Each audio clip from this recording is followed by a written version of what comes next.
So, what if the reason you and your partner keep having the exact same argument isn't because you're fundamentally incompatible, Right. but like, what if it's because your brain's neurological defense system is literally hallucinating a threat that isn't actually there? Yeah, I mean, it sounds completely like science fiction when you put it that way. It really We does. just naturally assume our perception of a conversation is, an objective recording of reality, like a video camera. Right, like we're just playing back exactly what happened in the room. Exactly. But neurobiology tells us a completely different story. I mean, most of the time, by the time your partner even finishes their sentence, you aren't reacting to their words at all. Wait, really? Then what are we reacting to? You are reacting to a deeply rehearsed prediction of what you think those words actually mean based on past experiences. And that prediction is like almost always a worst case scenario. Usually. Yeah. Which is wild. And that is the core tension we are unpacking in today's custom tailored deep dive. We are exploring the ideas presented in this fascinating book, We Talk, but Nothing Changes.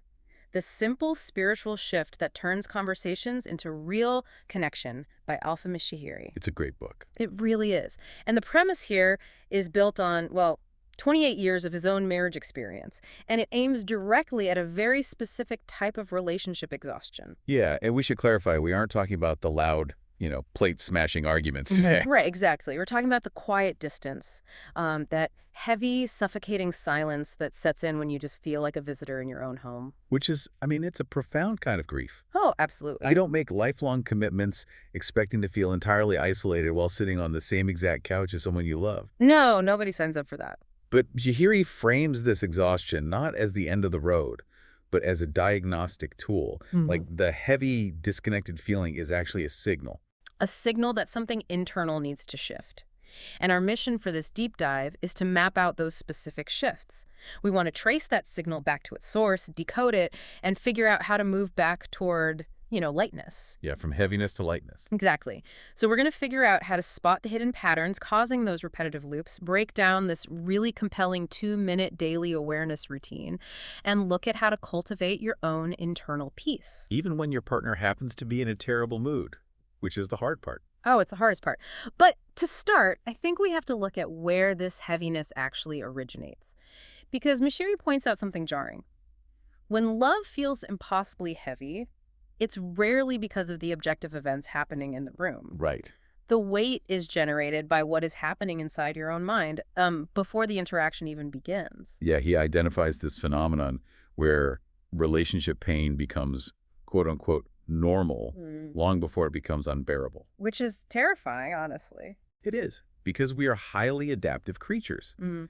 I mean, when an emotional climate is starving us, we tend to just adapt to the deprivation. And then we mislabel that adaptation. Exactly. We call emotional numbness maturity, Oh. or we call shrinking our own needs patience. We just look at a tense, joyless house and shrug, assuming, well, that's just the inevitable trajectory of marriage. But naming a prison doesn't make it freedom. No, it definitely doesn't. There are some devastating real-world examples shared in the source to illustrate this. There's this one woman mentioned, Melissa from Grand Rapids, who posted on a forum about being lied to and blamed by her partner. I remember that one. Yeah, and she talks about how people tell you to just, forgive and move on, but that advice rings entirely hollow when you are the one carrying all the damage. Right, because you can't just bypass the pain. Exactly. And then there's a woman from Dayton, Ohio, who captures this perfectly. She says, and this is a quote, "We don't even fight much anymore. I just don't say what I feel because I already know how it ends." I already know how it ends. That specific phrase is just, It's a gut punch. it really is. That's where a relationship begins to quietly suffocate. It's a total surrender. Because what is she actually doing when she says that? She's rehearsing the defeat. Yes, she is rehearsing the defeat in her mind to spare herself the energy of the actual conflict. And Fahiri follows that up with a really striking observation. He says sometimes the true weight in a relationship is not found in the words spoken. But in the words swallowed. Exactly. The word swallow. It's sort of like living with an entire courtroom operating inside your head. You're sitting in the living room and you're playing the prosecutor, the judge, and the jury all at once. Yeah, playing out the whole trial. Right. You're cross-examining your partner's motives before they've even pulled into the driveway. You Yeah. practice their tone, you brace for the disappointment, you formulate your counter-arguments. It's exhausting just thinking about it. It is. But biologically speaking, why do our brains prefer the sheer exhaustion of that mental courtroom over the vulnerability of just waiting to see what actually happens? Well, this comes down to the brain functioning as a prediction machine, like we talked about earlier. Mm. The human brain is incredibly energy intensive, and its primary directive is survival, right? Yeah, keeping you safe. Yeah, keeping you safe from perceived threats. So if you have experienced a certain type of emotional pain repeatedly in your relationship, say feeling dismissed or invalidated, your brain categorizes that as a literal threat. Like a physical danger almost. Yes. To protect you, it attempts to get to the moment before reality does. Okay, so it's essentially an overactive autocorrect. Love that analogy. Like you type in, "we need to talk," and your brain autocorrects the rest of the sentence to the absolute worst possible outcome based on historical data. That's a highly accurate way to look at it. And the physiological consequence of that autocorrect is severe. Your nervous system does not neatly distinguish between the memory of a threat and a present active threat. Wait, so it reacts the same way? Pretty much. When you rehearse the argument in your head, your body releases cortisol and adrenaline as if the argument's happening right now in real life. Your muscles tense up, your breathing becomes shallow, your heart rate elevates. So your body is physically fighting a ghost. Precisely. And the tragedy here is that the biological system built to protect you from pain is actively trapping you in it. Yeah. I mean, you are trying to foster intimacy using a nervous system that is fully armored for war. Which completely explains the exhaustion. You haven't spoken a single word to each other all evening, yet you feel like you just ran an emotional marathon. Yeah, because internally you did. So if our neurology is automatically building these defense mechanisms, we have to interrogate the evidence our brain is using to justify the armor, right?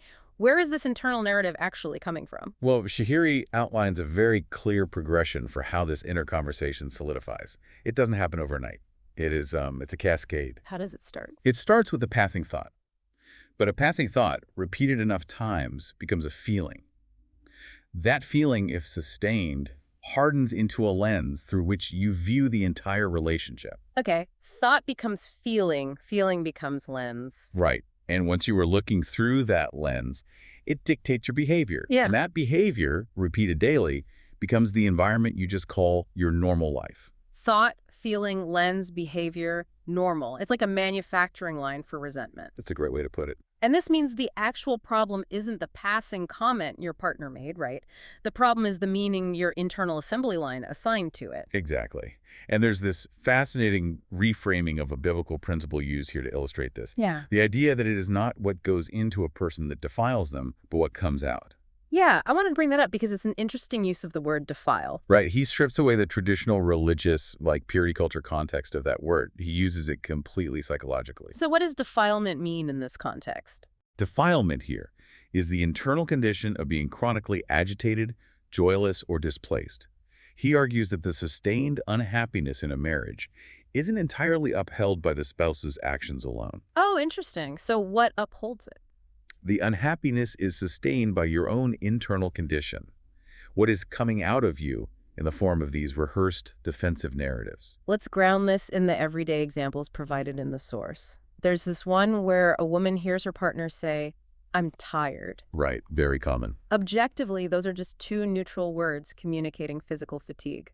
But instantly, her chest tightens and she feels deeply rejected. Why? Because her internal narrative, her lens, is running a background script. A script that says, "He does not want me." Exactly. And we see the inverse with another example of the book. A man hears his partner say, "Can we talk later?" Which is just a standard request for a delay, right? Totally standard.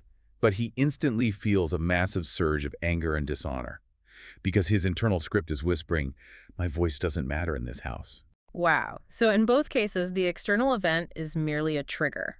The sentence just lands on a story that was already fully written inside their minds. Yep. And the scary part is, the brain doesn't just passively listen to the story, it actively tries to prove the story right. Wait, how does it do that? In cognitive psychology, this is driven by the reticular activating system and concepts like attentional bias. The human brain, it hates cognitive dissonance. It wants everything to make sense. Right. It wants its internal maps to match the external world. So once you adopt the lens of my voice doesn't matter, your brain actively hunts the environment for evidence to confirm that hypothesis. It's looking for proof. Always. It will heavily spotlight the one time your partner interrupted you at dinner, and it will completely filter out the 3 times they asked for your opinion earlier that afternoon. You literally stop perceiving the positive data. Yes, because it doesn't fit the established narrative. Okay, I need to step in here and challenge this a bit because it brushes up against a very sensitive area for anyone in a struggling relationship. Sure, let's hear it. If I'm the one interpreting the neutral event negatively and my brain is the one filtering the evidence, well, isn't that just a sophisticated form of victim blaming? Ah, yeah, that comes up a lot. Because if my partner is consistently acting selfishly, telling me it's just my lens feels like you're telling me I'm making the problem up entirely. That is the most critical hurdle in this entire framework. And Shihiri makes a vital, non-negotiable distinction here between blame and power. Blame and power, okay. When we talk about your internal lens shaping your reality, people often hear an accusation. They hear blame. But blame is backward-looking. It says, this is your fault. And power? Power is forward-looking. Power says, you have the capacity to change this. So taking responsibility for your interpretation isn't absolving them of their bad behavior. It's rescuing yourself from being dependent on them to feel okay. Precisely. Because if your internal peace relies 100% on your partner recognizing their flaws, apologizing, and changing their behavior, you are a hostage. You're just waiting around. Yeah, you have handed the keys to your emotional regulation to someone who might currently be incapable of driving. Recognizing that your internal lens amplifies your suffering gives the power back to you. It means you can initiate a shift in the dynamic before your partner gives you permission to do so. Exactly. Which is incredibly empowering, but realistically, it sounds incredibly difficult because if my brain has been running this overactive autocorrect for 5 years, I can't just snap my fingers and turn it off. No, you definitely can't. I need a mechanism to interrupt the loop. And this is where the ideas move from psychological theory into a very tactical daily application. The author suggests a specific routine designed to practice inward awareness. Yeah, and it takes less than 2 minutes a day. Less than 2 minutes. It's called the Mission Possible. The time frame is very deliberate. Less than 2 minutes strips away the excuse of being too busy. The goal is to implement this within the next 24 hours. So what's the first step? The first requirement is finding a genuinely quiet place. And he says it doesn't need to be a Zen garden, right? It can be sitting in the driver's seat of your car in the garage for 60 seconds before you walk inside. Or sitting on the edge of the bathtub. Anywhere you can get quiet. And then you ask yourself one highly specific question. Which is? What am I feeling most often in this relationship right now? What am I feeling most often in this relationship right now? Okay. And the execution of this step has a very strict rule. You do not write a paragraph. You do not explain the feeling to yourself. You do not build a case file proving why your partner caused the feeling. No courtroom drama. Exactly. You must distill it down to one single word.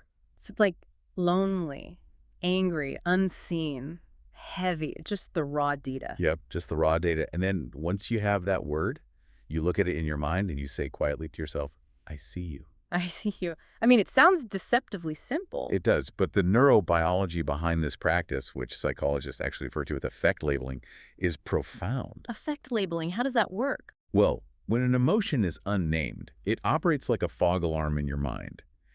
It exists primarily in the amygdala, the brain's threat center, and it just hijacks your cognitive resources, pulling you into blind reactivity. You're completely immersed in it. Like, you don't have anger, you are angry. Exactly.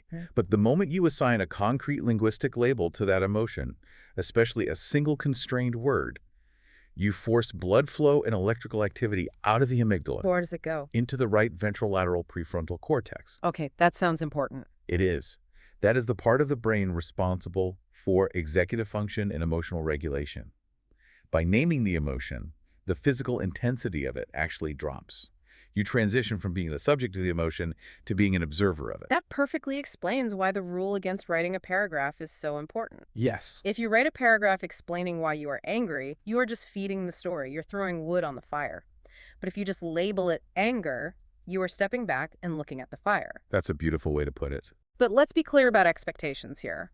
When you sit in your car, say the word lonely, and say, I see you, The loneliness doesn't magically evaporate, right? No, it does not vanish. And honestly, expecting it to vanish will only cause frustration. Hmm. The purpose of this routine is not to manufacture an immediate rush of happiness. Then what is the purpose? The purpose is to create a gap. When the emotion is unnamed, the space between a trigger and your reaction is zero. It's instant. Yes, but naming the feeling introduces a millisecond of distance. Yeah. You are clearing just enough of the fog to see the terrain. And that tiny, seemingly insignificant gap is the foundation for everything else. It is the doorway to the broader path of moving from heaviness to lightness. Because it shifts us from unconscious knee-jerk reactions to conscious participation. Right. To understand how this works, I think we need to apply it to a real scenario. Let's look at the step-by-step path, but instead of just listing the steps, let's watch them play out in a classic, everyday relationship conflict. Sounds good. Let's use the scenario of a partner coming home later than expected. The external event is simple. The door opens 30 minutes late, and the partner offers a brief, somewhat rushed explanation. Okay, let's run the old pattern first. The door opens. The waiting partner's brain immediately searches its history and supplies the lens. They are late because they do not respect my time. I am not a priority. Right. That is the unobserved thought. So what is the immediate behavioral reaction in that old pattern? The reaction is entirely defensive. The waiting partner's posture stiffens. They offer a cold shoulder. Their tone becomes clipped and measured. And when the late partner tries to speak? They are met with sarcasm or a heavy sigh. The late partner then feels attacked and gets defensive in return. Suddenly, they are in a massive argument. Over 30 minutes. But crucially, they aren't arguing about the 30 minutes. They're arguing about the narrative of disrespect that was assigned to those 30 minutes. They are fighting the ghost. Now, let's rewind and run the new pattern, utilizing that gap we just talked about. The door opens 30 minutes late. The waiting partner feels that familiar, hot surge of annoyance and dismissal rising in their chest. And this is the first step of the shift. Recognition. So they notice the feeling, but they don't immediately act on it. Right. They recognize the trigger without judgment. They aren't criticizing themselves for feeling annoyed. They simply observe the arrival of the emotion. Which leads to the second step. Yes, which here he calls the question that changes everything. Normally, the brain demands to know, why are they doing this to me? Which only prompts the brain to list all of the partner's flaws. Instead, the waiting partner turns the focus inward and asks, what am I feeling right now?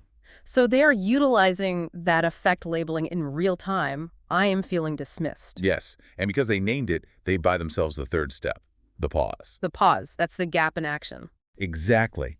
The pause is the physical manifestation of that gap. In that moment, the waiting partner does not rush to correct the late partner. They do not drop a sarcastic comment to punish them. They just hold the physical space. They allow the silence to exist without filling it with their rehearsed narrative. I can hear people listening right now thinking, wait, you want me to just stand there silently while they disrespect my time? Oh, yeah, that's a common reaction. But the pause isn't submission, right? Not at all. The pause is what allows for the final step, aligning. Aligning with what? In that fraction of a second, the waiting partner asks themselves, what do I actually want to experience in my home tonight? And if the genuine answer is peace and connection, then they choose a response aligned with peace, rather than a reaction aligned with the ghost of disrespect. and the result of that alignment, according to the source, alters the actual physics of the room. When the waiting partner chooses not to escalate, the environment softens. Mashiri explains this through what he calls the law of correspondence. It suggests that every interaction carries an emotional signature. An emotional signature, let's dig into that. Because communication isn't just a transcript of words. Far from it. Words account for a very small percentage of human communication. We are highly attuned to microexpressions, breathing patterns, and muscular tension. We can literally feel the tension in the room. Thanks to mirror neurons in our brains, we physically feel the emotional state of the people we are interacting with. If your underlying expectation is that you are going to be dismissed, your partner feels that hostile expectation radiating off you. And their nervous system instinctively prepares for a fight. Exactly. But when you pause, align with peace, and drop the expectation of conflict, your emotional signature changes. Your tone softens naturally. Your posture opens up. So you aren't faking it. No, your nervous system is actually downregulated. And because your signature changed, their mirror neurons pick up safety instead of threat. They naturally engage differently because they aren't walking into a psychological trap. That's the magic of it. But let me push the boundary on this again. What if the partner isn't just 30 minutes late because of traffic? What if they were late because they were doing something objectively inconsiderate? Okay, fair point. If we use this pause and align with peace, aren't we just becoming a doormat? Are we ignoring bad behavior in the name of, like, spiritual lightness? It's a very valid fear, but this framework actively rejects toxic positivity or denial. The goal of the pause is not to pretend bad behavior didn't happen. Okay, so you still address it. Yes, the goal is to engage with the reality of the situation from a place of grounded clarity rather than a place of panicked reaction. So it's the difference between screaming at them because your inner child feels abandoned versus calmly stating, hey, when you don't call, it disrupts my evening and I need that to change. Precisely. Which version of you is more powerful? The one who is screaming from a rehearsed narrative of defeat, which just triggers their defensiveness. Or the one who is completely regulated, clear on their boundaries, and addressing the actual behavior without all the heavy emotional baggage attached. Obviously the regulated one. Right. You can enforce a boundary much more effectively when you are aligned than when you are reacting. That makes total sense. Now, this brings us to perhaps the most challenging aspect of this entire philosophy. Which is? We've talked about what to do when you are triggered. But what happens when you do all this internal work? You do your 2-minute routine, you create the pause, you align with peace, and your partner is just in a chronically terrible place. They're stressed, cranky, completely closed off. How do you maintain this lightness when the person right next to you is projecting heavy, dark energy? This requires moving beyond just managing conflicts and into a profound shift in identity. Shahiri refers to this as becoming the source of what you seek. Becoming the source. The fundamental error most of us make is waiting for external conditions to validate our internal state. We wait for our partner to be in a good mood so we can feel relaxed. We wait for them to be affectionate so we can feel love. Exactly. We are completely outsourcing our emotional regulation. And the author uses several metaphors to disrupt this, right? He points to the biblical concept of the kingdom of God is within you, and Paul's instruction to be transformed by the renewing of your mind. Yes. And again, applying these psychologically, the message is that the condition you are desperately trying to extract from your partner is already a capacity that exists within your own awareness. He also uses the parable of the sower, which I think visualizes this perfectly. In the parable, the seed being scattered is identical. Right, the seed is the same everywhere. But the variable that determines whether the seed grows, dies, or gets choked by weeds is the soil. Yes. The soil is your internal state. It is your inner conversation. If you are constantly demanding that your partner plant seeds of connection and intimacy, but your internal soil is choked with anxiety, resentment, and a rehearsed narrative of defeat, Nothing is going to grow. nothing. Even when they do something kind, your hostile soil will reject it as insincere. So if you want peace, you don't demand they act peacefully. You cultivate peace in your own awareness. You have to embody the condition you desire. Exactly. Embody it. It makes me think of the difference between a thermometer and a thermostat. Ooh, I like that. Because a thermometer is entirely passive, right? It just hangs on the wall, reads the temperature of the room, and matches it. If the room is hot and chaotic, the thermometer rises. Right. But a thermostat has agency. It sets the temperature, it decides what the climate will be, and eventually the environment has to adjust to it. That is a brilliant analogy for the shift from effort to atmosphere. When we are acting like thermometers, we often rely on effort to change the room. What does that effort look like? We nag, we correct, we try to force our partner to see things our way. We apply psychological pressure to fix the dynamic. But human beings naturally resist pressure. When your partner feels you trying to fix them, their walls go right up. Because effort feels like manipulation. Yes, exactly. But when you act as a thermostat, you stop trying to produce connection through forced effort. You focus entirely on cultivating an atmosphere of steadiness within yourself. You become the soil. You become the soil. You become the environment where love can naturally express itself. The desperate need to control their reactions softens. And ironically, it is that very lack of pressure, that calm, regulated steadiness, that finally creates the psychological safety your partner needs to lower their own defenses. You start managing the relationship from the outside, and you start leading it from within. Beautifully said. But let's look at the reality of maintaining this. Let's say you've been a fantastic thermostat for a month. You're doing the routines, you're regulating your nervous system, and then one Tuesday evening, you're exhausted, the dog threw up, work was terrible, and your partner says that one specific phrase that has triggered you for a decade. Oh, inevitably. And you snap, you bypass the pause, you bypass the alignment, and you fall right back into the old pattern. Is the soil ruined?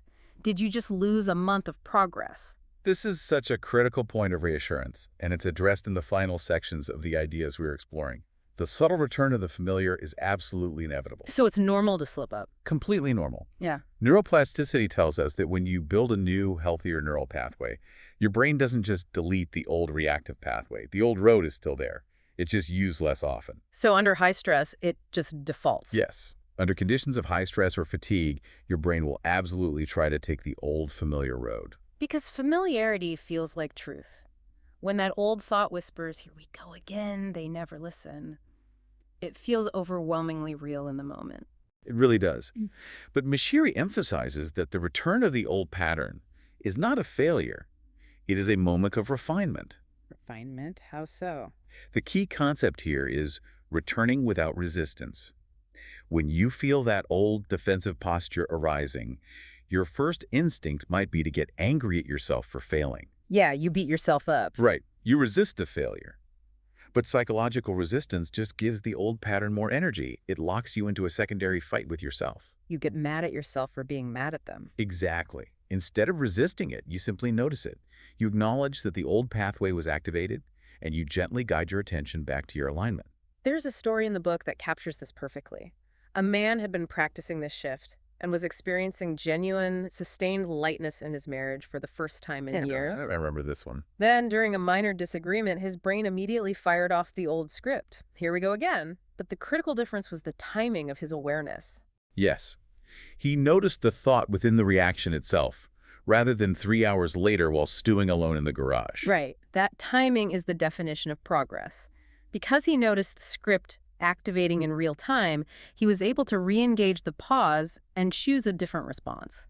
The internal reaction still occurred, the old pathway still fired, but the duration of the reaction was cut down to seconds instead of days.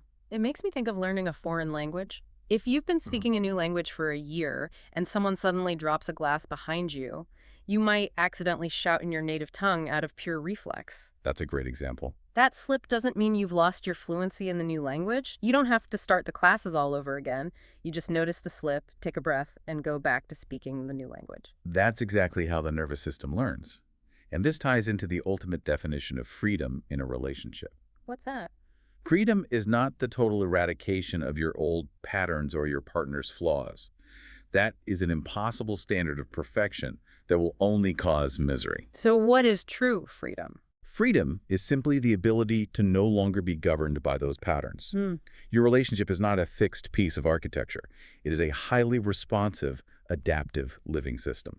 When you change what you are projecting into the mirror, the deflection has no choice but to eventually change. Exactly. So let's take a breath and retrace the map we've laid out today. Let's do it. We started by diagnosing that exhausting internal courtroom, the prediction machine that rehearses defeat before the conversation even starts. Yes. We broke down how a passing thought hardens into a lens that filters our reality. We learned how to override that system using effect labeling in a 2-minute daily routine. The mission possible. Right. Then we explored the micromechanics of pausing to align with peace rather than reacting to ghosts. And finally, we looked at how to become the thermostat of our own emotional climate, cultivating the soil so that connection can thrive without the heavy pressure of forced effort. It is a profound transition from being a victim of your relationship's history to being the conscious architect of its future. It requires an immense amount of self-honesty, but the payoff is actual breathable lightness. And I want to leave you, the listener, with a final thought to mull over as you go about your day. Go for it. We almost always think of distance in a relationship as something physical. We picture the heavy, silent space on the couch between us and our partner. We think of the distance across the kitchen island. Right, the physical space. But what if the true distance isn't physical at all? What if the most painful distance in your relationship is simply the gap between who you are acting like in those heavy reactive moments and who you actually want to be? Closing that internal gap is where the real work begins. Yeah, so the next time you feel that familiar disconnection settling over the room, don't immediately look across the room for the solution. Don't look at them. Look inward. Look at the soil. Look at the emotional soil you are cultivating right now in your own mind and ask yourself this. If I planted my next words in this soil exactly as it is right now, what would grow?